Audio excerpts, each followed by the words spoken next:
Estou pronto para ir à capital do Estado de Israel e ao Estado de Israel. Nós, o povo de Israel, estamos preparados e ansiosos para nos encontrar com os representantes de nossos vizinhos sem qualquer pré-condição. Alguns em Israel e em outros lugares afirmam ser impossível alcançar a paz sem sua participação no comércio. Eu acho que eles estão... Bem-vindo de volta à nossa série em duas partes sobre o movimento Kibbutz, que moldou Israel, sua sociedade e tua história. Se você não ouviu a primeira parte, nós falamos sobre os princípios que animaram o movimento: socialismo, vida comunitária e igualitarismo, responsabilidade compartilhada, ausência de propriedade privada e o bom e velho trabalho duro do tipo agrícola. Falamos dos fundadores do primeiro Kibbutz, cujo compromisso serviu de modelo nacional para gerações de israelenses, independentemente de viverem em kibbutzim ou não. Discutimos os experimentos desconcertantes de vida comunitária, desde a ausência de propriedade privada até as casas das crianças, que refletem o axioma: é preciso uma aldeia para criar uma criança. Na semana passada, eu disse que a história de Israel vai muito além de guerra e conflito. Isso é verdade. E também é verdade que o Estado judeu está localizado em uma região bastante volátil. E os primeiros sionistas, muitos dos quais eram refugiados do ódio violento e desenfreado contra judeus, o antissemitismo da Europa Oriental, estavam comprometidos em se defender contra qualquer inimigo que cruzasse seu caminho. Esses judeus novos, bronzeados e musculosos, entre aspas, decidiram não depender da misericórdia ou dos caprichos do mundo, diferente de seus ancestrais por tantos anos. E era assim que eles percebiam isso. Se eles quisessem sobreviver na terra de Israel, precisavam levar a defesa a sério e entender o custo de viver na fronteira de um país que ainda não existia, um custo que continua até hoje. Então é aí que vamos começar a história de hoje, na linha de frente. Este é o capítulo 3 da nossa série, em duas partes, sobre Kibbutzim. Capítulo 3. Perigo, defesa e desafio. Até 6 de outubro de 2023, a maioria das pessoas no mundo não conhecia um kibbutz. Claro, eles já tinham sido um símbolo icônico do Estado judeu lá nos anos 60 e 70, talvez um pouco nos anos 80.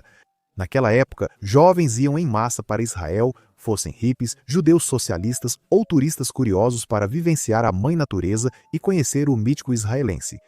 Mas, em 2023, o encanto do kibbutz tinha desaparecido e a maioria das pessoas nem fazia ideia disso. A cultura israelense foi moldada em grande parte por um grupo de jovens idealistas que passavam os dias limpando pântanos e as noites dançando ao redor de uma fogueira, irradiando propósito.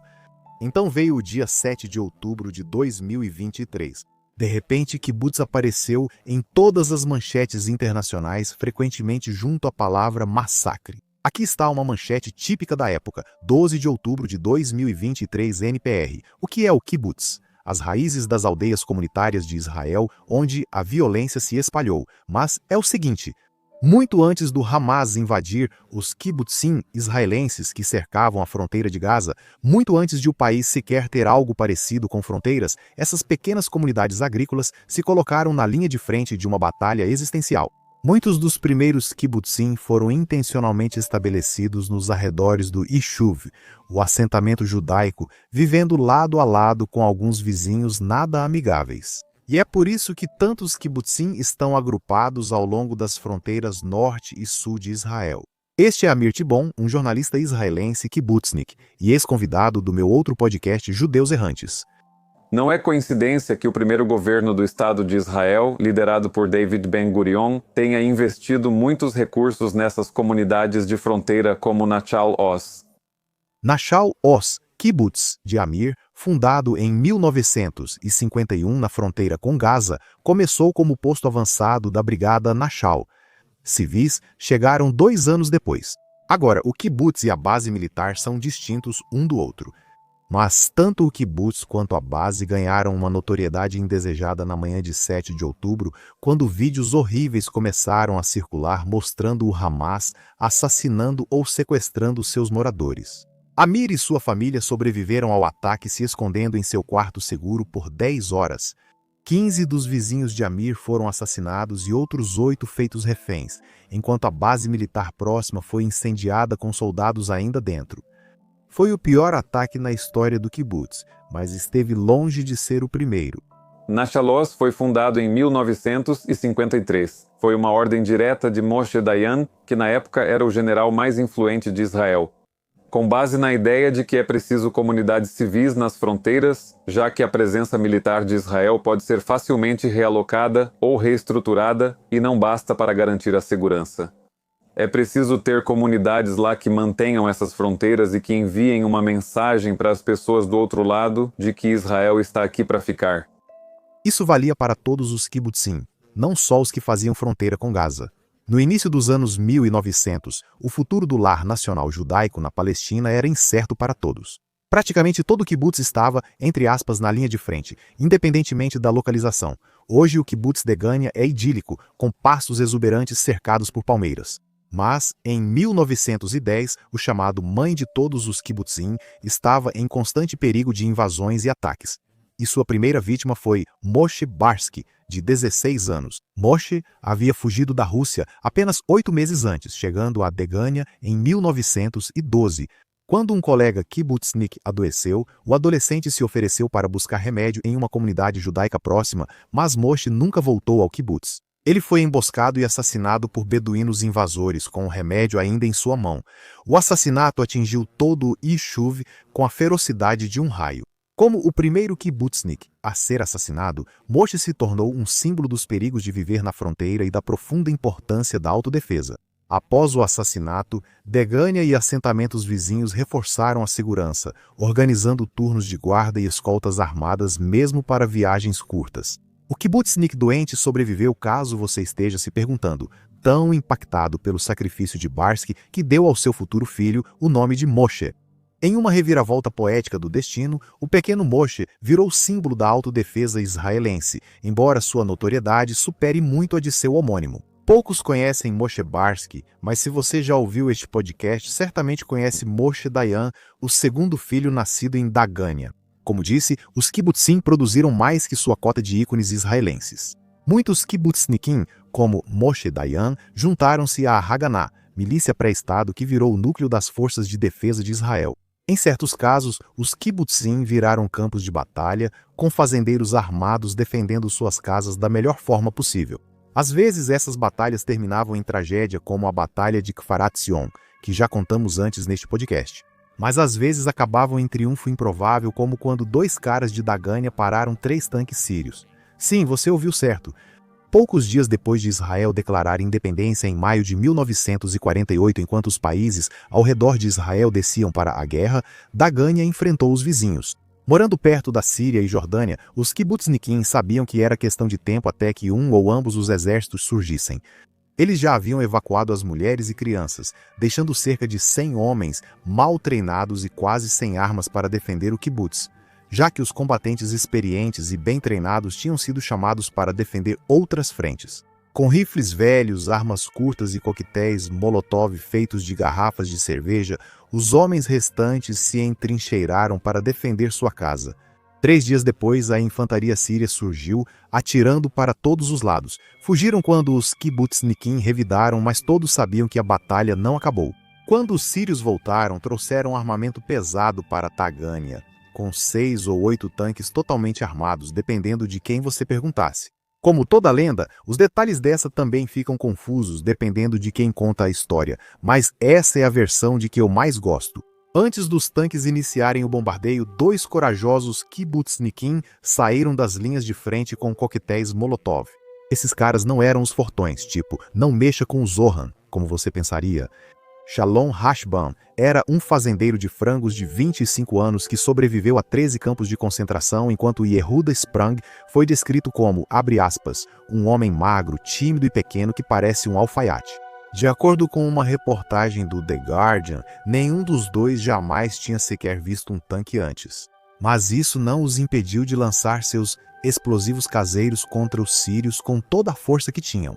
E embora coquetéis Molotov possam parecer lamentavelmente ineficazes contra equipamentos militares de verdade, a mira dos homens era certeira. 2 tanques pegaram fogo e um terceiro foi completamente imortalizado, mobilizado após uma das garrafas de cerveja gaseificadas de Shalom explodir sob ele.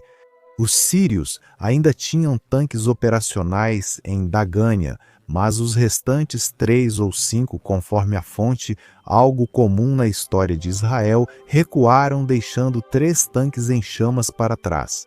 As FDI reformaram 2 deles. Não faz sentido desperdiçar um tanque bom. Mas aquele terceiro, o que Shalom havia imobilizado com um explosivo bem direcionado, permanece até hoje do lado de fora dos portões de Dagânia.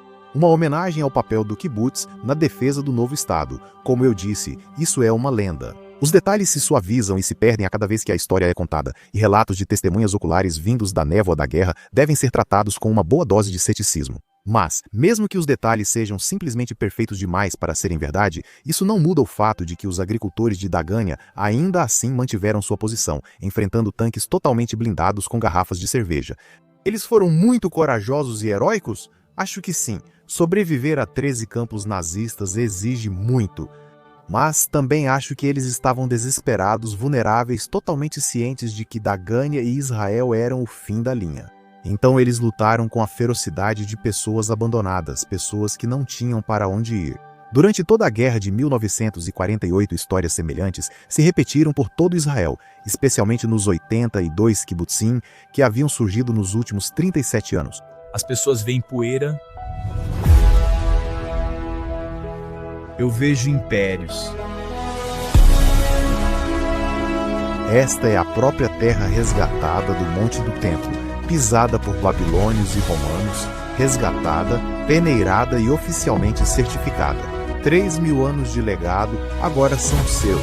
Não apenas estude a história, vista, clique no link para garantir sua parte de Jerusalém.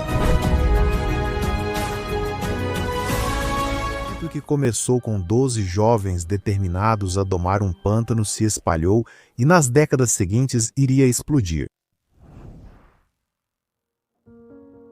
O Gana não permaneceu como o único kibbutz por muito tempo. Em 1913, o kibbutz Kinneret surgiu ali perto e o movimento estava decolando. Em 1920, Dagânia havia crescido tanto que já não conseguia manter aquele sentimento querido de uma grande família feliz. Então ela se dividiu em um kibbutz dissidente chamado Dagânia Bet Ob, enquanto o original virou Dagânia Aleph. Isso é A em hebraico, aliás, para quem não sabia, agora você sabe.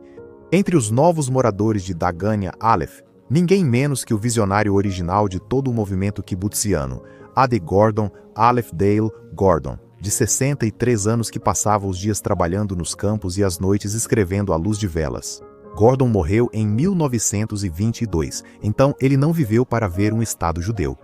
Mas mesmo antes do Estado, ele teve a satisfação de viver sua visão exatamente como havia sonhado. Naquela época, o kibbutz Dagânia já não era apenas um posto isolado cheio de desajustados com um sonho utópico. Era um movimento que havia decolado no ano anterior com a fundação do maior kibbutz, até então o kibbutz Ein Harod. Veja como Ari Shavit descreve aquele que provavelmente é o kibbutz mais influente de todos. Os jovens fundadores de Ein Harod estão extasiados. Tudo é surpreendente, escreve um deles. Não posso deixar de pensar nos filhos de Israel e suas tendas no deserto, mas este é o nosso último destino. Aqui nossa peregrinação termina. A empolgação não é apenas pessoal, mas coletiva. A brigada constrói a terra lado a lado, homens e mulheres. O coletivo também dança e canta. Rostos passam, olhos brilham, eles dançam ao redor de uma fogueira como se dançassem em oração. Dançam como se o ato de se estabelecer no vale tivesse um significado bíblico. Disparos de celebração cortam o ar, onde Dagânia teve 12 fundadores, Ein Harod teve 74. E como o maior kibbutz do Vale de Jezreel, logo se tornou um centro para o próprio movimento kibbutziano, o centro não oficial nos anos anteriores à independência. Eventualmente, um dos fundadores de Ein Harod acabaria fundando o Kibbutz Unido, reunindo a maioria dos kibbutzim de Israel sob o mesmo guarda-chuva. Mas, como todo movimento em crescimento, o projeto do kibbutz acabou enfrentando um problema existencial. A filosofia funcionava muito bem. Era ótimo quando era restrito a uma pequena comunidade com os mesmos valores. Com a expansão dos kibbutzim em um país em rápida mudança, será que a visão e os valores originais continuariam sustentáveis? Na década de 1950, a população de Israel havia mais que dobrado, e quase 1 milhão dos recém-chegados não eram Ashkenazim, vindos da Europa, nem eram seculares.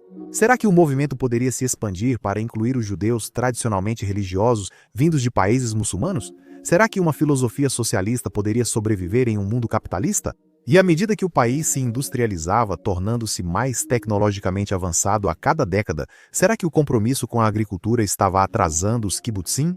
As respostas para essas perguntas são, talvez, mais ou menos e meio que sim. Estamos analisando a história de Israel, nada é preto no branco. Você sabe, não é binário, e os kibbutzim não eram exceção. Vamos à questão mais preocupante. Apesar de defenderem o igualitarismo, os primeiros kibbutznikim tinham ideias questionáveis sobre quem merecia igualdade. Agora entro no modo artigo de opinião. Gosto de avisar. Essa é minha visão. Ashkenazim seculares, em geral judeus de origem europeia, dispostos a abandonar antigas tradições para formar um novo judeu. Pessoas religiosas não se encaixavam no ambiente socialista e secular do kibbutz. Embora alguns judeus observantes tenham entrado nos primeiros kibbutzim, o sistema não foi feito para eles. Até hoje, alguns kibbutzim debatem se membros religiosos podem construir uma sinagoga permanente. A discriminação era ainda pior para quem era Mizrahi. Lembre-se, Mizrahi é um termo para todos os judeus vindos de terras muçulmanas do Oriente Médio e Norte da África.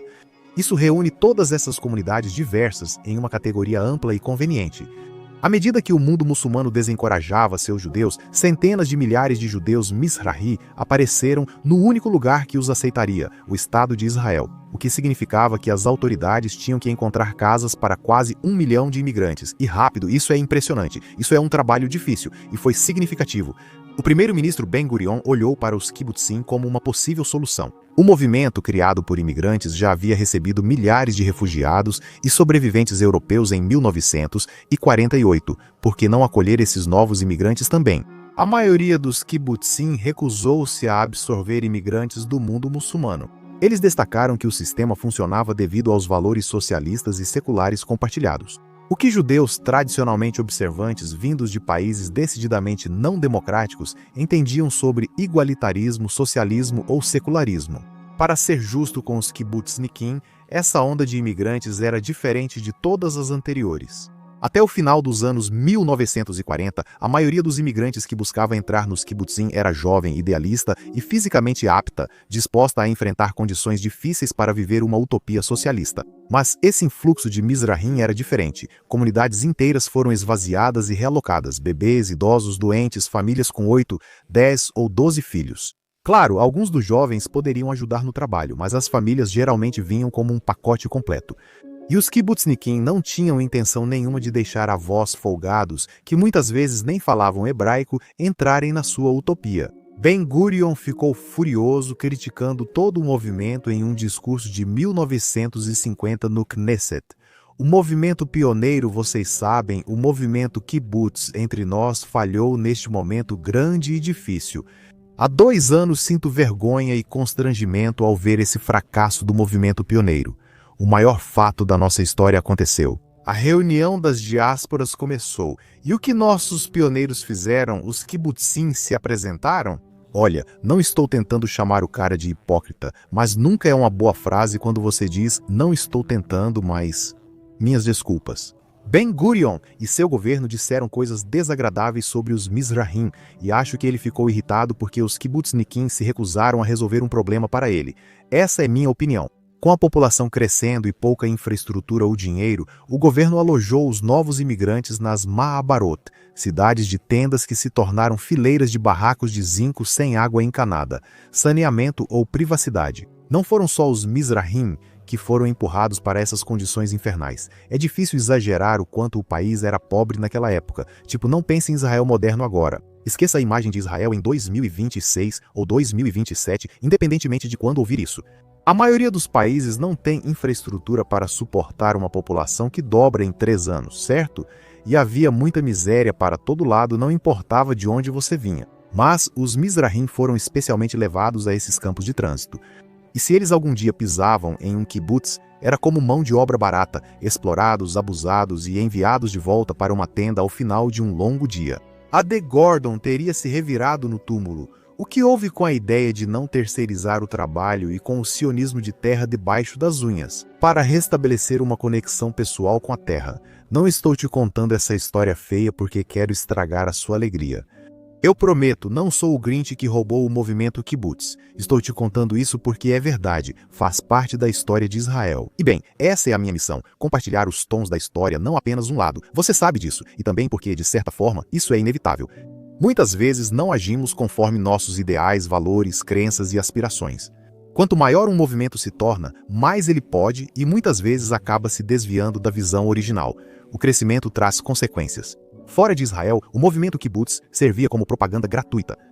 As pessoas se encantavam com essas utopias socialistas exóticas, cheias de jovens bronzeados colhendo laranjas de dia e dançando ao redor de fogueiras à noite.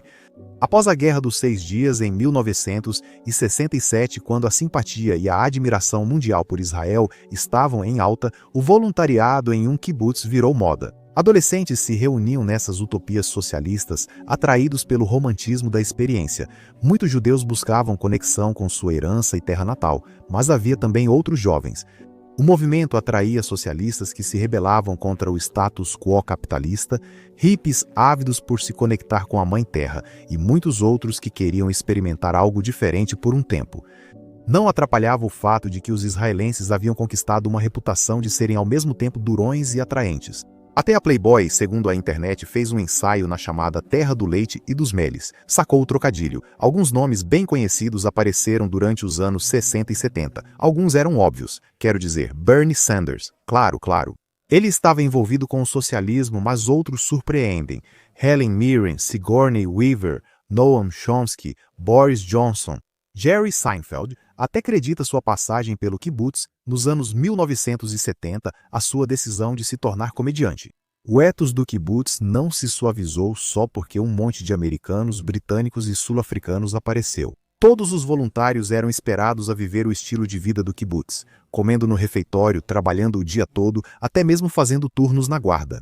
O voluntariado no kibbutz beneficiava todos. Voluntários viviam uma experiência exótica e às vezes significativa. Os kibbutzim recebiam trabalho gratuito e o Estado judeu ganhava grande publicidade internacional. O ministro das Relações Exteriores, Abba Eban, incentivou o governo a promover essa tendência como um investimento essencial e duradouro na posição internacional de Israel. Você ainda pode ser voluntário em um kibbutz, mas é bem menos provável encontrar celebridades ou políticos.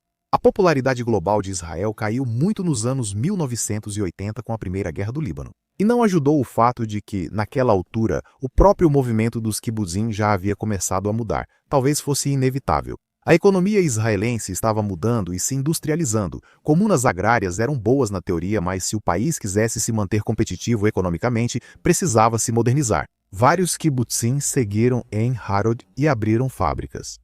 Além de seus pomares de abacate e estábulos de vacas, Dagania abriu uma fábrica de ferramentas para corte de diamantes.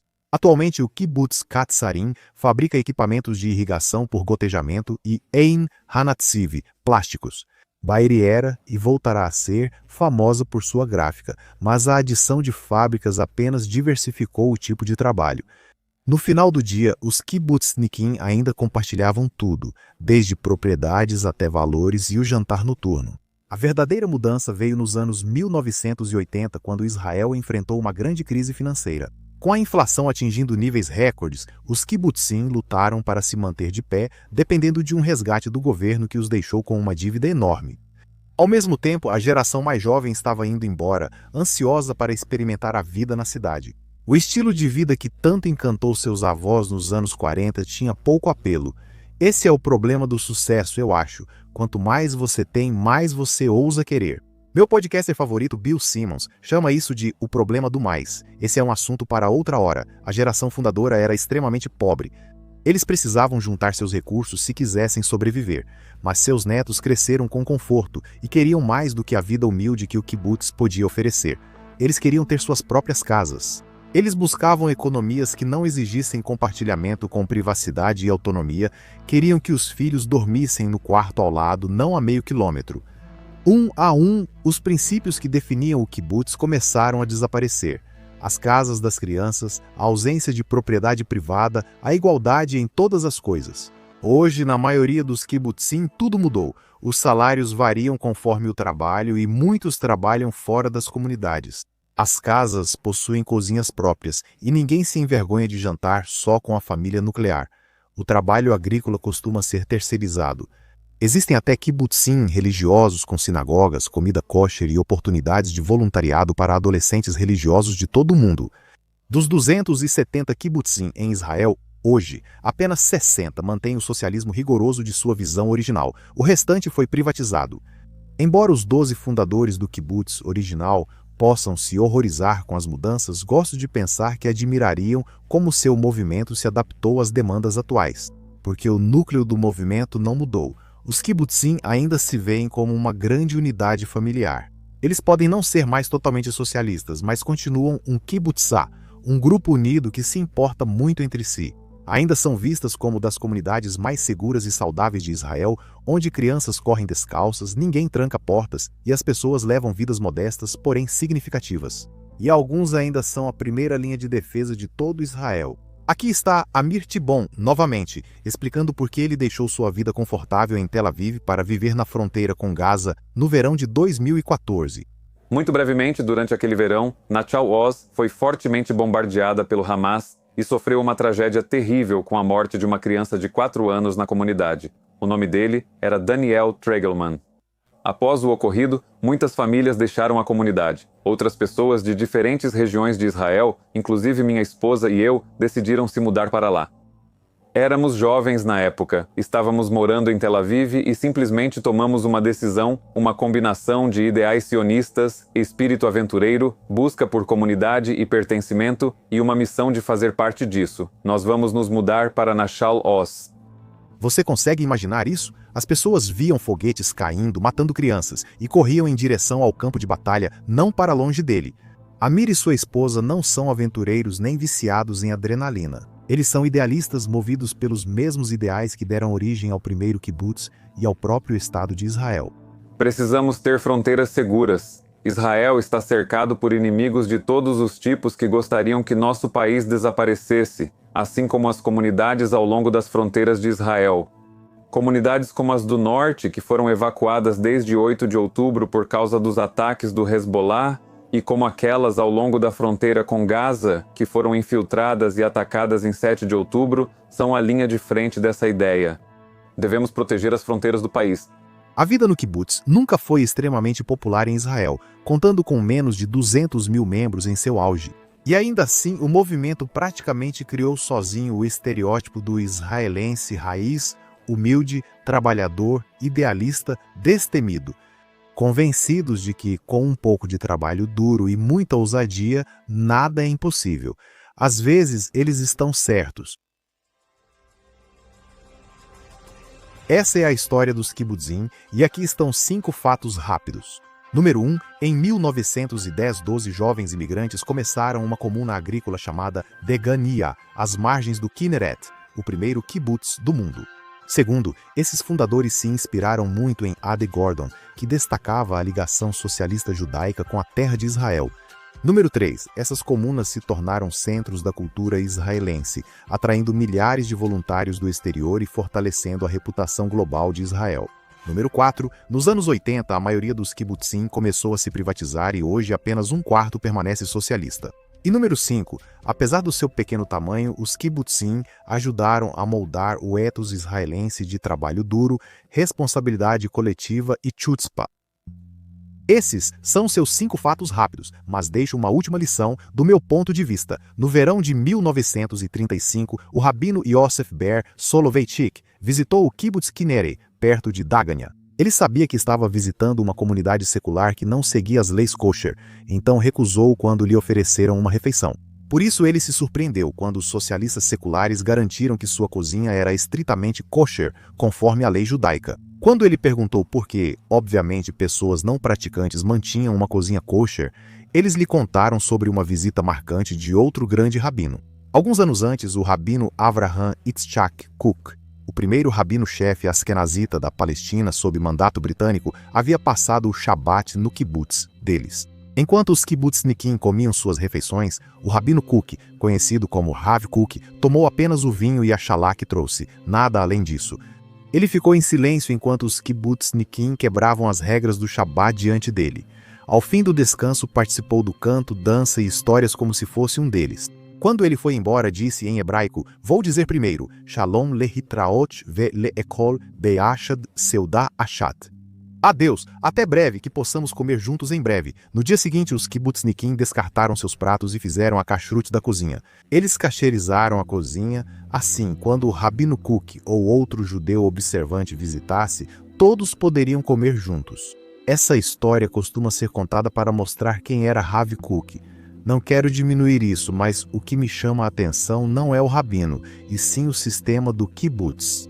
Era um movimento secular, criado para separar a identidade judaica, o novo judeu, da prática religiosa, ou seja, o velho judeu.